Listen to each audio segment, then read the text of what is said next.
¿Deberían los partidos tradicionales hablar de inmigración y poner un veto para que no suba la ultraderecha? Cuando hay problemas, en lugar de señalar al que está generando los problemas, que podría ser un sistema económico que impide que los jóvenes accedan a la vivienda o que tengamos unos salarios que son de miseria, lo que hacen algunos es señalar al último y lo enfrentan al penúltimo. Y entonces dicen, ay, arreglaos vosotros. Y mientras vosotros repartís las miserias y las migajas de este sistema, nosotros vivimos tranquilos, porque se está peleando el pobre trabajador español con el pobre trabajador inmigrante. Yo creo que es lo que está pasando. Pero en los últimos años hemos conocido a Alvise pues de la mano, venía de la mano de Vox. Ahora se han enfadado y bueno, vamos a ver las próximas semanas cómo se van a tirar de los pelos entre ellos. Pero ¿esto de quién es culpa? Es culpa de quien ha legitimado este tipo de posiciones, quien constantemente ha estado llamando a este gobierno ilegítimo, que esto es una dictadura social comunista. Pues ahora de repente te viene una persona que eso lo dice de una manera más atractiva, que lo hace a través de redes sociales y que te dice que tú, Vox y el Partido Popular, también formáis parte de ese chiringuito que está construido alrededor del Estado, y entonces resulta que les convence. Igual Vox y el Partido Popular deberían mirar el monstruo que acaban de crear. A ver si ahora se les come. No nos engañemos, a la extrema derecha en Europa le ha ido bastante, pero que bastante bien en las elecciones europeas.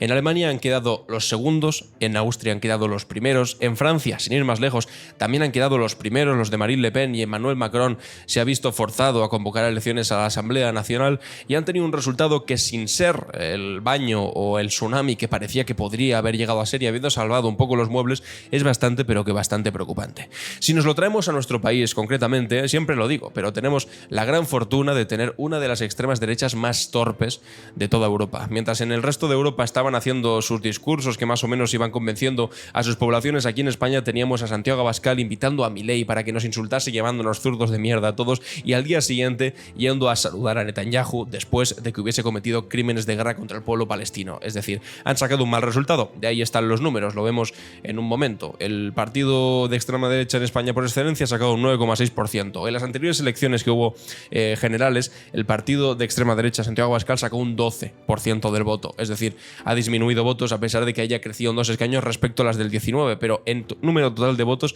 han sacado menos ahora que las generales. Eso sí, hay que hablar de se acabó la fiesta. Hay que hablar de Alvise. ¿Qué pasa con ese fenómeno? Bueno, pues precisamente de eso hemos estado hablando en la tertulia de 4, la que vamos a analizar ahora. Como siempre, la vamos a poner, la vamos a comentar, pero yo creo que hay que señalar a los responsables y que hay que hablar de las cosas claras. Las que tienen que ver con el racismo, las que tienen que ver con la homofobia, las que tienen que ver también con el clasismo, porque es alucinante algunos vídeos que vais a ver ahora, y también hay que señalar la responsabilidad que han tenido en todo esto actores indispensables para que discursos tan exaltados, racistas y de estas características tengan acogida dentro de la población española, que son, pues bueno, pues los que han empezado a hacer esos discursos, que son el Partido Popular y Vox, y que es lo de siempre, cría cuervos y te sacarán los ojos, en este caso te sacarán los votos. Vamos a ver el debate que hemos hecho en 4 y vamos a irlo comentando poco a poco porque han salido bastantes cosas interesantes. La inmigración es un problema, es decir, cada vez hay más mensajes de poner barreras a la inmigración y echar a los inmigrantes. Y eso está haciendo que la ultraderecha suba. ¿Deberían los partidos tradicionales hablar de inmigración y poner un veto para que no suba la ultraderecha? Me hace esta pregunta Nacho Abad, el moderador del debate En Boca de Todos. Y bueno, podríamos decir que igual tampoco es lo más importante del momento, pero es verdad que el debate de la inmigración, por lo menos en otros países, en España por lo menos no moviliza tanto, pero en otros países de la Unión Europea sí que ha llevado a bastante gente a abrazar posiciones de extrema derecha. Atención a lo que respondo y de verdad lo creo sinceramente. ¿O no? Es que lo que pasa con el discurso de la inmigración es que es lo típico. Cuando hay problemas, en lugar de señalar al que está generando los problemas, que podría ser un sistema económico que impide que los jóvenes accedan a la vivienda o que tengamos unos salarios que son de miseria, lo que hacen algunos es señalar al último y lo enfrentan al penúltimo. Y entonces dicen, ay, arreglaos vosotros. Y mientras vosotros repartís las miserias y las migajas de este sistema, nosotros vivimos tranquilos, porque se está peleando el pobre trabajador español con el pobre trabajador inmigrante. Yo creo que es lo que está pasando.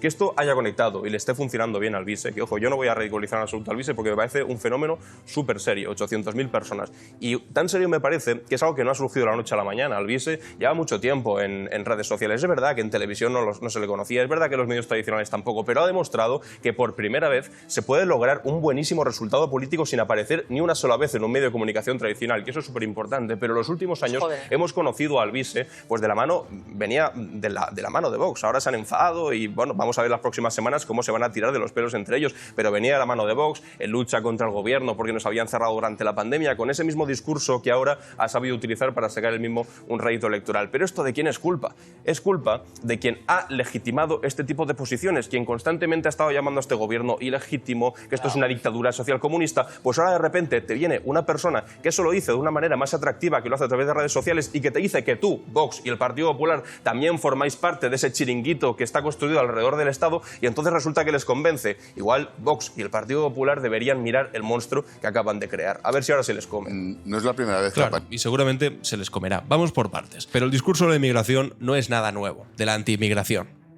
Aquel discurso de la extrema derecha que intenta utilizar el odio del penúltimo contra el último, es decir, como decía aquí, enfrentar al trabajador pobre español con el trabajador pobre inmigrante. Y en lugar de mirar hacia arriba y decir quiénes son, perdonadme las palabras, pero los cabrones que me están jodiendo, los que ganan más que nunca con este sistema económico, que permite que haya más multimillonarios que nunca, al mismo tiempo que hay más miseria que nunca, y que la tasa de propiedad de la vivienda está más acumulada en pocas manos que nunca, que es imposible acceder a algo que es un derecho fundamental con la vivienda, o que hay salarios de miseria, y en lugar de hacer mirar hacia arriba y ver que los que están arriba se están forrando literalmente a nuestra costa, y que hay un sistema construido básicamente en contra de la gente común para que unos pocos acumulen más que nunca, te dicen que el problema está en los de abajo, que el problema está en los inmigrantes, que el problema está en que hay que pelearse entre los pobres. Y básicamente es una forma de distraer. Es una forma, ojo, que no le voy a quitar ningún tipo de capacidad, porque ha sido muy útil para los que querían distraer, obviamente.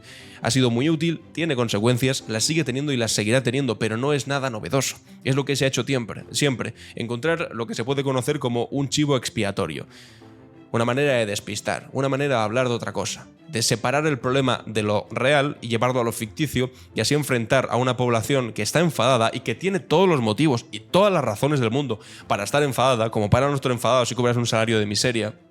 Si a pesar de que, y menos mal, se ha subido el salario mínimo a los 1.130 y pico euros, menos mal que se ha subido, pero aún así el salario mínimo sigue siendo una miseria, porque también ha subido todo, porque ha subido la vivienda, porque han subido los alimentos, porque ha subido absolutamente todo. Pues en lugar de trasladar esa rabia hacia arriba, hacia las élites, hacia la oligarquía, hacia aquellos que casi no pagan y se lo llevan todo crudo, dirijas tu odio como persona que realmente está jodida hacia los de abajo, hacia el que tienes al lado, o hacia la persona con la que compartes transporte público, porque tampoco puede permitirse pagarse un coche caro para ir a trabajar todos los días, y simplemente porque tenga el color de piel un poco más oscuro o distinto al tuyo. Pero es una forma de evitar hablar de los problemas reales. Y por eso sí, hemos visto a Alvise hablar de España como si esto fuese El Salvador, o como si esto fuese un país súper inseguro en el que... Y es mentira, además, si tú te vas a los datos, más allá de las sensaciones, la extrema derecha muchas veces dice, nosotros trabajamos en base a hechos objetivos, no sobre sentimientos, sensaciones. Bueno, pues sobre hechos objetivos, España es uno de los países más seguros del mundo, con una de las tasas de homicidio por 1.000 personas más bajas de todo el mundo. Y ahora aquí quiere importar un discurso a lo Bukele en El Salvador, diciendo que vivimos prácticamente rodeados de maras, delincuentes con tatuajes en la cara que forman parte de bandas peligrosísimas que asolan las calles españolas. Por fortuna, no. Y las pocas cosas que existen, hay una fuerza de seguridad del Estado muy competentes que trabajan para acabar con ese tipo de amenazas. Así que ese discurso de la inseguridad, que no nos lo cuelen, porque simplemente lo que intentan es asustarnos para que eso tenga consecuencias electorales, exactamente igual que con lo que ocurre, ya lo sabéis perfectamente, con la ocupación, por ejemplo. Se repite constantemente el problema de la ocupación, que realmente es un problema que no afecta a casi nadie, simplemente a una minoría muy pequeña de españoles, y la mayor parte de ellos a bancos, que son los mayores propietarios de casas vacías y fondos buitre, pero intentan elevarlo como a lo más habitual. ¿Y qué ocurre de esa manera? Que no se habla del verdadero problema con la vivienda, que no es la ocupación, sino que es el imposible acceso a la vivienda, que es el principal problema de los españoles, que no pueden acceder a la vivienda, que no pueden permitirse alquilar y mucho menos comprar. Ese es el problema, y no de la ocupación. Pero te señalan a un lado y te dicen, mira qué malo lo ocupa, para que no te des cuenta que los que son tan malos realmente son los fondos extranjeros buitre, que están viniendo aquí a comprar a tocateja cientos de miles de vivienda para subirnos los precios y especular con una cosa que debería ser un derecho básico. Esas son las cosas que pasan en nuestro país. Y ahí está un ejercicio fantástico para ellos, por supuesto, de despistarnos al resto. Por estos discursos racistas que intentan aquí introducir Vox, que también ha introducido la extrema derecha independentista con los de Alianza Catalana, que sacaron 2 diputados, o 3, no recuerdo, sacaron diputados en el Parlamento de Cataluña, y que ahora también está haciendo Alvise, pues les está dando cierto rédito electoral. Pero como decía aquí, no sale de la nada. Eso sale fomentado. Para empezar, del Partido Popular tolerando a Vox y su discurso homófobo, racista y misógino, metiéndolos en todos sus gobiernos autonómicos, y una vez ese discurso está normalizado a través del Partido Popular, admitiendo a Vox dentro de todos sus gobiernos como si fuesen socios confiables, ese discurso todavía muta más y se va a un extremo todavía más grande, que es Alvise, que les dice al Partido Popular y Vox que ellos forman parte del sistema y que los verdaderos que van en contra de la inmigración y de todos los chiringuitos y todo este discurso falso que se ha inventado el Partido Popular y Vox son ellos. Y por lo tanto, ahora ese electorado va a sentirse muy tentado con irse pues con este nuevo invento de la extrema derecha. Vamos enseguida a continuar con el debate, vamos a escuchar lo que dice Ángel Expósito y Naranjo, y Antonio Naranjo, pero antes me gustaría que vieseis este vídeo. Ayer lo comentamos un momento, son 10 segundos. Esto es la concentración que hubo en la discoteca en la que se siguieron los resultados electorales de Se acabó la fiesta, para que veáis también la concentración de tíos, tías, o sea, de hombres y mujeres, es abrumadora. O sea, por cada mujer debe haber 20 hombres, o al revés, por cada 20 hombres debe haber una mujer, mejor dicho, y atención a lo que grita. Irene Montero acuda a caja 3. Esto no es la primera vez que lo corean. En todas las quedadas electorales, en todos los pseudomítines que iba haciendo por España, porque tampoco eran mítines del todo, era él con un megáfono y él solo, porque el resto de componentes de su lista no los conocemos, no se les ha visto el pelo, no sabemos ni siquiera si existen, supongo que existirán, pero igual que no han presentado un programa electoral, no sabemos quiénes son. Pues en sus quedadas lo que hacían era gritar esto: Irene Montero acuda a caja 3. Y a mí esto, y ahora enseguida continuamos con el debate, me llama la atención porque ahora van con el discurso de no, somos algo novedoso, somos nuevos, ni de izquierdas ni de derechas, simplemente somos patriotas preocupados contra la corrupción, etcétera, etcétera. Y es mentira. No son algo nuevo, son lo de siempre, lo de absolutamente siempre. Son clasistas, son machistas, es que hay que ser clasista. Fíjate si hay que ser clasista para gritar Irene Montero acuda a caja 3, porque ya sabéis por qué se lo dicen. Bueno, supongo que lo sabéis, y quien no lo sepa, pues se lo dicen porque Irene Montero, mientras estudiaba su grado de psicología, era cajera en un supermercado. Y entonces, como ha sido cajera en un supermercado, siempre le gritaban que cómo puede ser que una cajera de supermercado haya acabado siendo ministra. Perdona, pero si eso es un orgullo. O sea, para empezar, eso de deslegitimar trabajos o tratarlos como si fuesen una mierda, cajera de supermercado, mira, tú utilizas, y gracias a ti seguramente comes. Gracias a las cajeras de supermercado seguramente comes. Y en la pandemia, cuando todo el mundo estaba encerrado y tú tenías que ir a comprar, la que estaba ahí dando el callo era la cajera de supermercado. Y es un trabajo que evidentemente que está mal pagado, que está puteado, que son horas y horas ahí sentado con un trabajo seguramente muy poco reconocido y que llena muy poco. Pero que tengas la indecencia de criticar o de reírte de un empleo como el de cajera de supermercado, o igual que cuando salió la exalcaldesa de Pamplona a decir que antes me pongo a fregar. ¿Cómo que antes me pongo a fregar? Como si fuese lo peor del mundo, como si fuese un trabajo indigno. Pues mira, perdona, es un trabajo indigno para ti, que hacen cientos de miles de personas seguramente para que no lo tengas que hacer tú y puedas seguir siendo una señorita que mira por encima del hombro a la gente que se dedica a este tipo de trabajos. Porque un país decente sería aquel país en el que desde la cajera del supermercado hasta la persona que limpia hospitales o limpia hoteles o lo que sea, cualquier persona, venga de donde venga, sea quien sea, pueda llegar a ser ministro, ministra, político, política y lo que quiera, porque la sociedad le da oportunidades. Yo no quiero vivir en un país en el que tú empiezas a ser cajero de supermercado y tienes que morirte sí o sí siendo cajero de supermercado, y si que consigues salir de ser cajero de supermercado y cambiar de trabajo, te van a estar toda la vida recordando que eres un cajero de supermercado y no te mereces nada. Pero ¿qué mierda es esto? Perdóname, pero ¿qué mierda es esto? Además, estos que siempre hablan de la meritocracia, ¿eh? No hay nada más infamemente antimeritocrático y ya está, clasista y punto, utilizar el cántico de Irene Montero acuda a caja 3. Esto los ilustra a la perfección. Este discurso no es nuevo, no se lo han inventado los de Alvise, no se lo han inventado los de Se ha acabado la fiesta. Se lo ha inventado el Partido Popular y Vox, repitiendo constantemente que si Irene Montero estaba ahí era porque se había agachado para medrar, que le decía la que hoy es presidenta de las Cortes de Aragón, gracias al Partido Popular, de gobierno ilegítimo, de que sus que te bote chapote, me gusta la fruta y todas estas tonterías que llevan diciendo que ahora simplemente Alvise tiene que coger sus frutos. Y ya está. Vamos a seguir con el debate. Parece un personaje así, con todo respeto a quien le ha votado y a él al que no tengo el gusto de conocerle. No tengo ni idea, pero es que como tampoco sé cuál era su programa electoral, porque no tenía, pues entonces me da exactamente igual. No tenía. Partiendo de eso, ¿os acordáis que hace no tantos años Ruiz Mateos sacó escaño eurodiputado. Yo no creo que sea comparable lo de Jesús Avise. Gil. Bueno, no No creo que sea comparable no a lo sé, Avise pero con- quiero decir que ese tipo de personajes Yo tampoco creo que sea comparable, porque Ruiz Mateos o Jesús Gil tenían sus plataformas. O sea, uno era un empresario muy conocido y mediático, el otro también era un alcalde, empresario conocido, tal. Alvise Pérez es un tipo que tiene un canal de Telegram. Y punto. Que por cierto, si me queréis seguir en mi canal de Telegram, lo tengo en la descripción del vídeo. Pero es un tipo que tenía un canal de Telegram y una cuenta de Instagram con 1 millón de seguidores, con 800.000 seguidores, más o menos. Ya está. Pero no aparecía en medios de comunicación ni en medios tradicionales. Es bastante distinto porque ilustra que desde las redes sociales, y esto a nosotros, tanto a mí que genero contenido en redes sociales, aquí en YouTube, y a vosotros que consumís ese tipo de contenido, y seguramente una gran parte de la información política que recibís es a través de estos canales, pues a partir de ahora estos canales van a ser más importantes que nunca. Es decir, si antes ya estábamos haciendo una cosa interesante o que ya pues tenía su cierta presencia e importancia, a partir de ahora, a partir de que Alvise entra con 3 diputados en el Parlamento Europeo simplemente a través de redes sociales, esto coge una altura bastante más importante, porque quiere decir que a partir de ahora la política se va a hacer casi de manera fundamental en las redes sociales, además de en televisión y otros espacios, pero que las redes sociales ya nunca más van a ser un cero a la izquierda o una cosa extra, además de la televisión, sino que va a ser algo completamente central. Esa es la diferencia con lo que pasó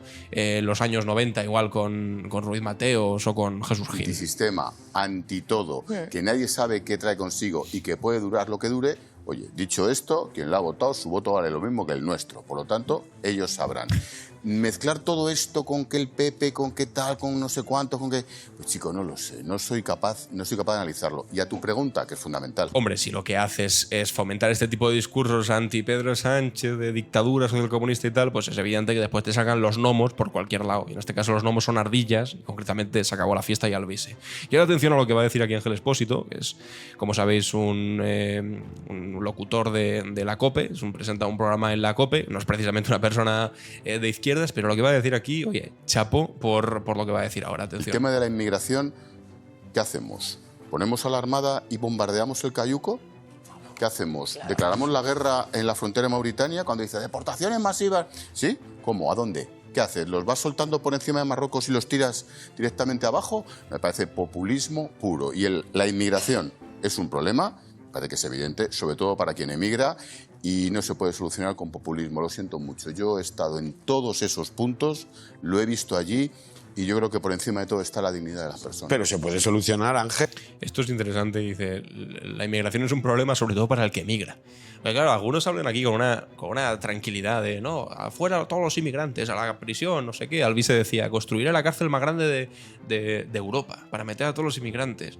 Y es como, tú sabes que el inmigrante no quiere estar. Igual que nosotros cuando éramos inmigrantes en el resto de Europa, que tuvimos que serlo durante mucho tiempo, por desgracia, porque nuestro país también era una basura, porque básicamente vivía en una dictadura que tenía explotados a los trabajadores y aquí ganarse un jornal era una basura. Bueno, igual que ahora, que también hay muchos jóvenes fuera de España, pero no tanto. Pero fuimos durante bastante tiempo un país de emigrantes, de gente que tenía que salir fuera de nuestra casa para emigrar. Bueno, para empezar, dentro de nuestro propio país. Seguramente muchos de los que tenéis aquí, de los que estáis aquí viendo el vídeo, muchos de vosotros, en vuestra familia ha habido mucha inmigración dentro de España. A mí, sin ir más lejos, desde Extremadura hasta Barcelona, desde Castilla hasta Barcelona, desde Aragón hasta Barcelona y muchos otros a Madrid, es decir, a sitios donde había trabajo, pero no solo dentro de España, sino fuera de España.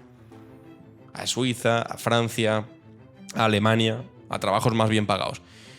Y a nosotros también nos trataban mal y nos decían, no, esta gentuza que viene de España, no sé qué, que son muy sucios, gritan mucho, no sé qué, y estábamos estigmatizados, evidentemente.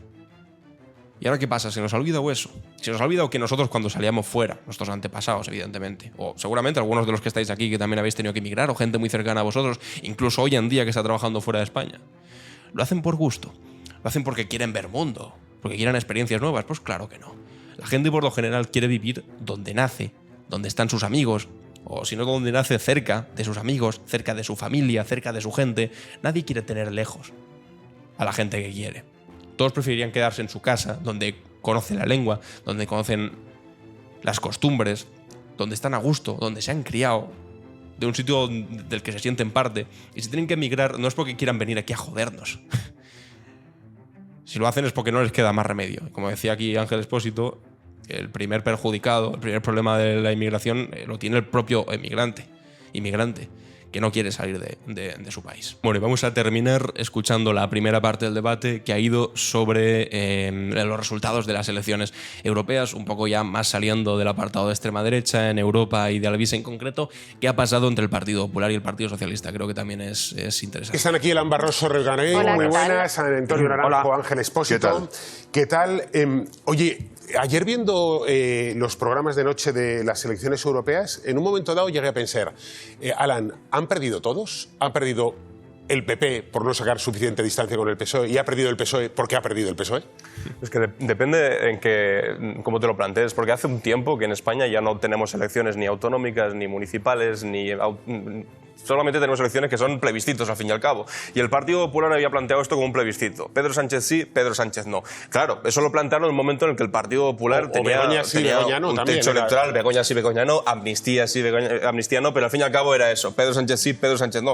Que realmente es la misma elección que constantemente estamos haciendo. Es que incluso las gallegas se leyeron de esa manera, ¿no? Esto es contra Pedro Sánchez o a favor de Pedro Sánchez, que no. Que eran elecciones autonómicas, que esto eran elecciones europeas, pero bueno, se ha leído de esa manera. ¿Qué pasa? Que el Partido Popular, cuando planteó eso en forma de plebiscito, tenía buenos resultados, o por lo menos tenía buenos números en las encuestas. Le decían que iba a quedar 10 puntos por encima del Partido Socialista. Eso habría sido una debacle para el gobierno de Pedro Sánchez. Habrían dicho, oye, aquí Pedro Sánchez está completamente solo. ¿Qué pasa? Que en las últimas semanas esa ventaja se ha ido ajustando. Los últimos días el Partido Popular estaba diciendo, por favor, no empatemos con el Partido Socialista. Lo han conseguido. No han empatado, pero han ganado simplemente por 2 escaños. ¿Eso significa que han ganado? Sí. ¿El Partido Socialista ha sufrido una debacle? No. Si realmente tiene unos resultados muy parecidos a los que ya tenía. ¿Eso quiere decir que Pedro Sánchez está acabado? No. Eso quiere decir que seguramente al Partido Popular, quedando primero, le queda un tiempo hasta las próximas elecciones generales, que van a ser dentro de 3 años, que a alguna gente parece que se les olvida. No sé por qué me da que el análisis es posible. Es que le faltan 3 años. Claro, es que ayer salía Feijóo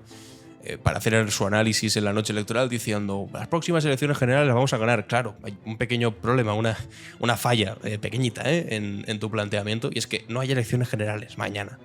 Sino que si Pedro Sánchez quiere, y eso es otra cosa, y si puede también, porque tendrá que aprobar unos presupuestos generales y ahí la clave es qué pasa en Cataluña, si hay presidencia de Salvadorilla y demás, pero bueno, ese es tema para otro vídeo. Pero si Pedro Sánchez quiere, puede aguantar sin elecciones, es decir, bueno, sin elecciones, con la legislatura actual que votamos hace menos de un año, que también se les olvida, hasta el 2027.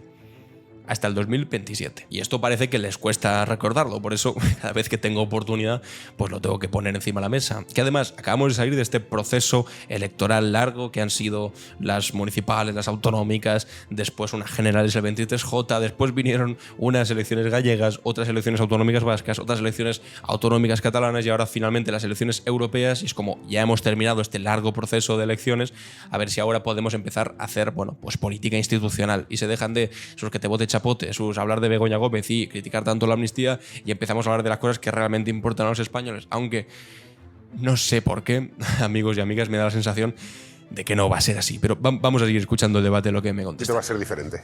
No, es que yo creo que en el fondo, depende por dónde lo quieras coger, pero yo me quedo con la clave que has dicho tú. El PP ha ganado las elecciones con 4 puntos de diferencia y el PSOE ha quedado segundo a 4 puntos de diferencia. El PP salva los muebles, sí, pero es que aunque hubieran quedado a 10 puntos, Pedro Sánchez iba a seguir en la Moncloa. Hombre, si hubiese sacado 10 puntos, lo habría tenido más difícil, porque habría sido clarísimo. Claro, si solamente sacas 2 escaños más, quiero decir, estos son los resultados. PP 22, PSOE 20. No es esa debacle que estaban pronosticando y que estaban prometiendo desde el Partido Popular. No es ese rechazo masivo. Claro, tú imagínate que el PSOE pierde 10 escaños o pierde 8 escaños. Claro, dices, ojo, el Partido Socialista no está en condiciones de seguir gobernando. Sin embargo, si solamente pierde 1 y se mantiene más o menos lo que tenía, a pesar de toda la campaña, insisto, del juez peinado contra la mujer, del presidente del gobierno, incluso llamando o admitiendo a trámite una querella contra el hermano de Pedro Sánchez, que era lo que faltaba. Si a pesar de todo eso, de toda la campaña agresiva que se ha tenido durante estos últimos 15 días, el PSOE se mantiene en 20, hombre, no es lo mismo que se hubiese partido por 10 puntos. Habría sido muy, pero que muy distinto. No nos engañemos, no hubiera cambiado nada. La clave de la continuidad o de las elecciones no es el día de ayer. La clave es a partir del día de hoy en el Parlamento de Cataluña. Y yo lo que no creo es que depende de lo que pase hoy, esté seguro que las elecciones sean dentro de 3 años.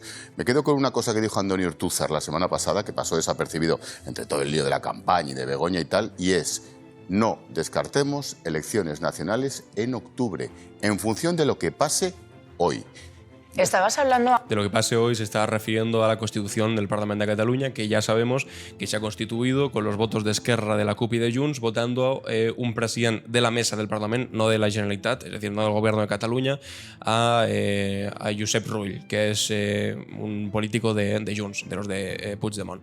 No se sabe qué va a pasar todavía. Cabe dos hipótesis, dos posibilidades, dos escenarios. Una, que pues efectivamente Esquerra Republicana pase por el aro, se independice de una vez por todas de Puigdemont y vote a favor de Salvador Illa como candidato, y sea Salvador Illa presidente de la Generalitat y ya está, y a partir de entonces se discuten los presupuestos en España y demás, o que no haya un acuerdo, porque si no es un acuerdo para votar a Salvador Illa no hay otro candidato alternativo y se repitan elecciones, lo cual tampoco creo que le interese demasiado al independentismo, visto los resultados que hubo ayer en Cataluña, que el Partido Socialista sacó un 30% de los votos y el segundo más votado fue Puigdemont, los de Puigdemont, habiendo perdido más de 10 puntos porcentuales y habiendo quedado un 18%, es decir, casi la mitad de lo que había sacado el Partido Socialista. Bueno, y es que a Republicana también dándose un batacazo tremendo. Teniendo esos resultados encima de la mesa, no sé si les conviene convocar elecciones de nuevo, pero si lo hiciesen, ahí es donde dice Andoni Ortuza, ahora que lo estaba citando aquí Expósito, que cabría la posibilidad de que Pedro Sánchez utilizase ese momento de elecciones catalanas de nuevo para convocar también a elecciones generales. A mí personalmente me parece un escenario un poco complicado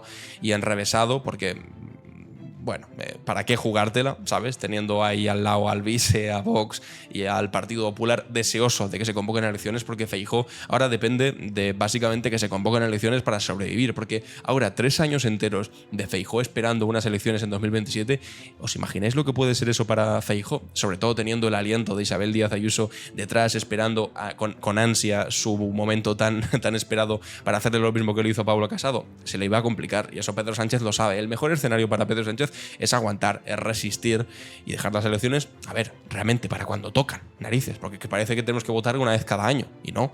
Hay unas elecciones generales, eso sí, cada 4 años. Y las últimas las votamos en 2023, el 23J, hace menos de un año.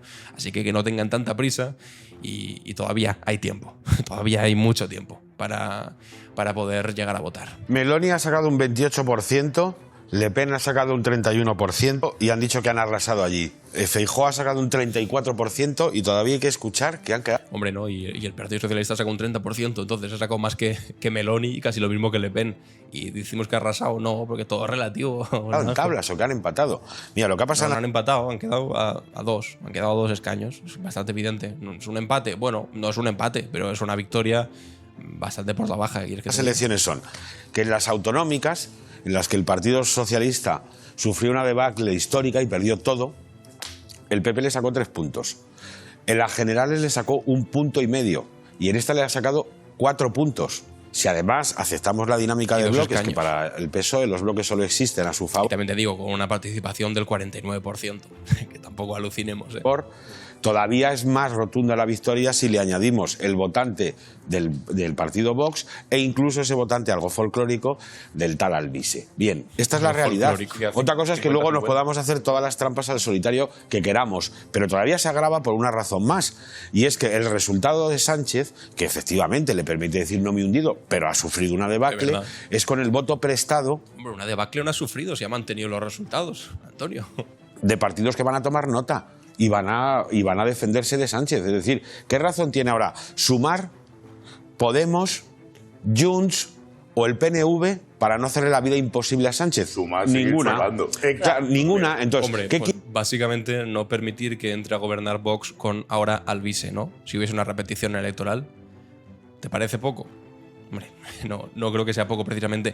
No debería ser suficiente, eso sí, pero poco no es en absoluto. Bueno, en fin, me gustaría leeros en los comentarios qué opináis sobre todo el debate que hemos tenido al principio sobre Alvise, sobre los cánticos que han hecho, sobre, bueno, pues que al fin y al cabo ha sido alimentado por Vox y por el Partido Popular, y también sobre ese debate de la inmigración utilizado, pues bueno, de manera falsa para intentar enfrentar al último contra el penúltimo y al penúltimo contra el último y no señalar realmente a los culpables de toda la miseria que está yendo a la clase trabajadora europea y mundial ahora mismo. Me gustaría leeros los comentarios y nos vemos en el próximo vídeo. Adiós.